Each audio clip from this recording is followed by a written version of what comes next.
ماہ رمضان المبارک کا مہینہ آنے سے پہلے جو بندہ بھی یہ تسبیح پڑھ لیتا ہے، جو ساری زندگی نہیں مل سکا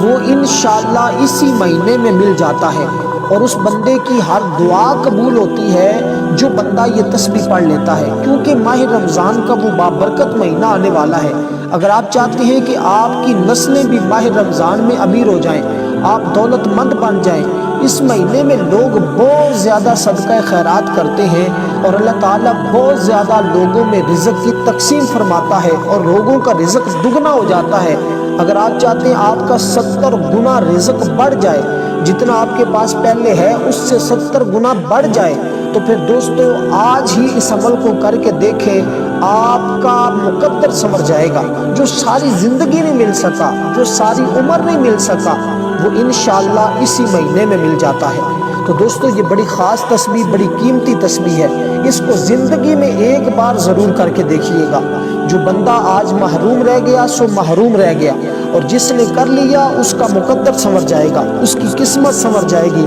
اس کی تقدیر کے بند تالے کھل جائیں گے۔ تو یہ تسبیح آپ اپنے ہاتھ کی انگلیوں پر بھی پڑھ سکتے ہیں، صرف 9 بار آپ نے اپنی شہادت والی انگلی سے شروع کرنا ہے۔ تو آپ جب پڑھیں گے تو اس کے 3 پورے ہیں، آپ نے ایک بار پڑھا اور اسی طرح 3 بار آپ نے شہادت کی انگلی پہ پڑھنا ہے، پھر 3 بار ساتھ والی انگلی پہ، 3 بار ساتھ والی انگلی پہ، تو اس طرح یہ 9 مرتبہ ہوگا، اور آپ نے صرف 9 بار یہ تسبیح پڑھنی ہے، اور یہ آپ کی 9 نسلوں کو رنگ دے گی، آپ کی 9 نسلوں تک بھی رزق نہیں ختم ہوگا۔ تو دوستو اس لیے یہ ماہ شعبان المعظم کا آخری عشرہ شروع ہونے والا ہے، شروع ہو چکا ہے،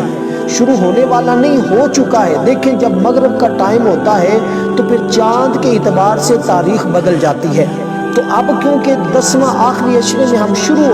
داخل ہو چکے ہیں، اور آپ آخری عشرے میں کسی دن بھی کسی وقت بھی اس تسبیح کو پڑھ سکتے ہیں، وقت کی بھی کوئی قید نہیں ہے اور دن کی بھی کوئی قید نہیں ہے، بس پڑھنی آخری عشرے کے اندر ہے۔ اب جب دل چاہے آپ اس تسبیح کو پڑھ سکتے ہیں، اس لیے میں کہتا ہوں اپنے دوست احباب تک، بھائی بہنوں تک، رشتہ داروں تک، ہر ایک تک یہ تسبیح پہنچا دیں، ہر ایک کو کہہ دیں کہ وہ یہ تسبیح پڑھ لے۔ تسبیح بڑی آسان سی ہے، کوئی مشکل نہیں ہے، یہ 9 کا عدد بڑا قیمتی ہے جو آپ کی زندگی کو 4 چاند لگا دے گا، جو آپ کی زندگی کو روشن کر دے گا۔ اس لیے دوستو 7 بار آپ نے پڑھنی ہے، باوضو اس تسبیح کو پڑھنا ہے۔ جب اس تسبیح کو شروع کرنا ہے تو شروع کرنے کے دوران کسی کے ساتھ بھی آپ نے کسی بھی قسم کی کوئی گفتگو نہیں کرنی، بڑی عاجزی کے ساتھ، بڑی انکساری کے ساتھ، بڑی محبت کے ساتھ آپ نے اس تسبیح کو پڑھنا ہے۔ دیکھیں یہ ماہ شعبان المعظم کے مہینے کے اندر تو اللہ ویسے ہی بندوں میں بہت زیادہ رزق تقسیم فرماتا ہے، اور ماہ رمضان میں رزق دگنا ہو جاتا ہے،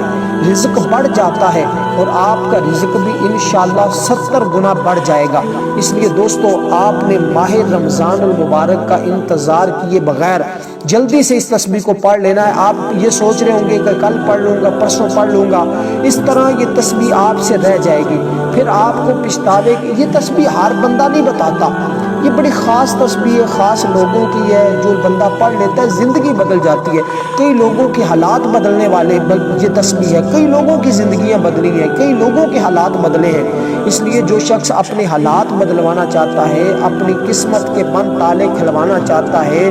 جو شخص اللہ کی بارگاہ سے جو ساری زندگی نہیں مل سکا وہ حاصل کرنا چاہتا ہے، کوئی بھی آپ کی حاجت ہے، کوئی بھی آپ کی دعا ہے جو قبول نہیں ہو رہی، بس اس تسبیح کو پڑھتے ہی ہر دعا بھی قبول ہو جاتی ہے، ہر حاجت بھی پوری ہو جاتی ہے۔ اس تسبیح کو آپ ہاتھ کی انگلیوں پر بھی پڑھ سکتے ہیں، تسبیح کے دانوں پر بھی پڑھا جا سکتا ہے۔ اس لیے دوستو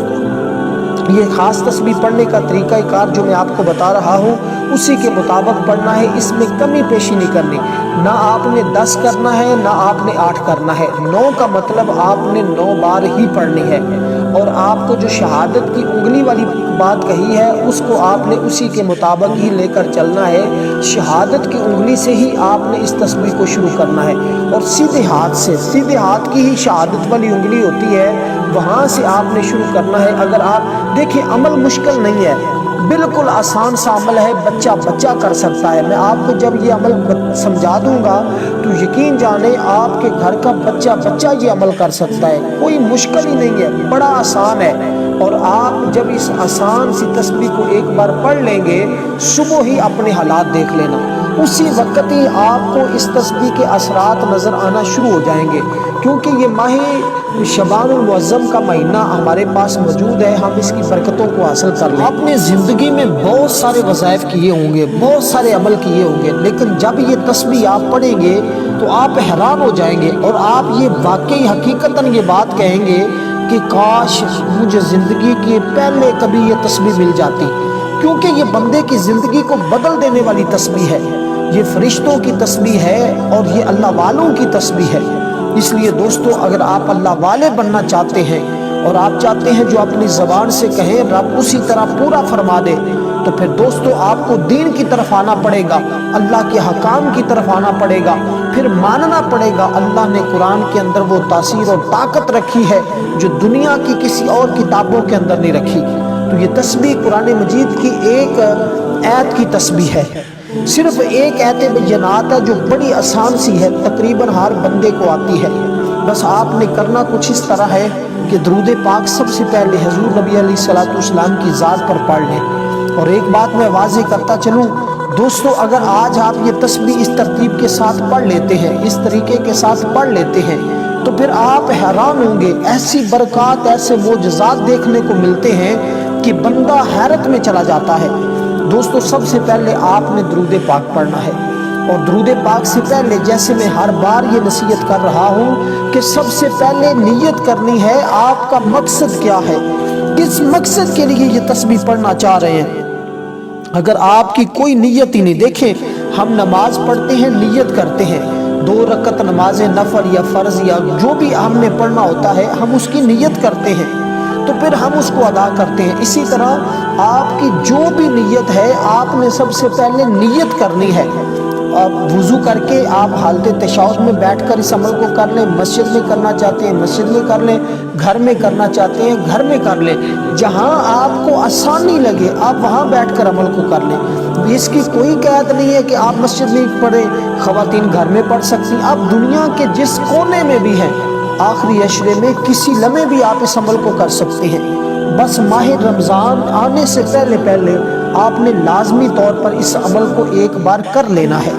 اور درود پاک آپ نے سب سے پہلے پڑھنا ہے۔ درود پاک کی بھی کوئی قید نہیں ہے کہ کون سا پڑھیں کون سا نہ پڑھیں۔ بہت سارے دوست پھر کمنٹ میں یہ سوال کر رہے ہوتے ہیں کہ بابا جی کون سا ہم پڑھیں درود پاک؟ تو بھئی درود پاک آپ کو جو آتا ہے وہ پڑھ لیں، اس عمل کے لیے کوئی خاص درود پاک نہیں ہے، جو آپ کو آتا ہے سارے درود پاک ہی خاص ہوتے ہیں، تو آپ کو جو درود پاک آتا ہے وہ آپ وہی درود پاک پڑھ سکتے ہیں۔ تو آپ نے قبلہ رخ ہو کر آپ نے اس کو پڑھنا ہے، اور آپ نے کوشش کرنی ہے کہ جب عمل کو شروع کر لیں تو تنہائی میں ہو، عمل کے دوران کوئی بندہ آپ کو ڈسٹرب نہ کرے، پریشان نہ کرے، کسی سے کلام نہیں کرنا، کسی سے بات نہیں کرنی، تنہائی میں عمل کرنا ہے۔ دوسرا بات، جب تک آپ کا عمل مکمل نہیں ہو جاتا، عمل آپ مکمل پڑھ نہیں لیتے، تسبیح مکمل 9 بار کی تعداد پوری کر نہیں لیتے، اس وقت تک نہ اپنی جگہ سے اٹھنا ہے نہ کسی کے ساتھ بات کرنی ہے۔ یہ چند ایک شرائط ہے اور کوئی مشکل بھی نہیں ہے۔ اگر آپ 24 گھنٹے میں سے صرف 3-4 منٹ بھی نہیں نکال سکے تو پھر سمجھ لیں آپ کی زندگی بیکار ہے۔ آپ اس تسبیح کے لیے اگر 4-5 منٹ بھی نہیں نکال سکے تو پھر آپ کا کیا ہو سکتا ہے؟ دوستو یہ ایسی تسبیح ہے جو آپ کی زندگی کو بدل دے گی۔ تو برادران اسلام دیکھیں، اللہ تبارک و تعالیٰ کی وہ واحد ذات ہے جو بندوں سے بے تحاشا محبت فرماتی ہے۔ 70 ماؤں سے زیادہ وہ رب اپنے بندوں سے محبت کرتا ہے۔ وہ تو کہتا آؤ کامیابی کی طرف، آؤ میری طرف میں تمہیں کامیابی دوں، آؤ تم میری طرف، ہم ہی نہیں اس کی طرف جاتے، وہ تو بلا رہا ہے۔ اگر آپ جانا چاہتے ہیں تو آپ رب کی بارگاہ میں حاضر ہو کر تو دیکھیں۔ آپ سوچ رہے ہوں گے کہ ہم کیسے غنی ہوں گے، کیسے امیر بنیں گے، کیسے دولت ہمارے ہاتھ میں آئے گی۔ یہ آپ کا کمال نہیں ہے، یہ اللہ نے تمہیں عطا فرمانا ہے۔ تو رب فرماتا ہے میں جس کو چاہوں غنی فرما دوں، جس کو چاہوں عزت دوں، جس کو چاہوں میں ذلیل کر دوں۔ وہ مالک ہے، اس کے اختیار میں سب کچھ ہے، تو لہٰذا آپ اسی کی طرف اپنا دھیان اور توجہ رکھیں، تو آپ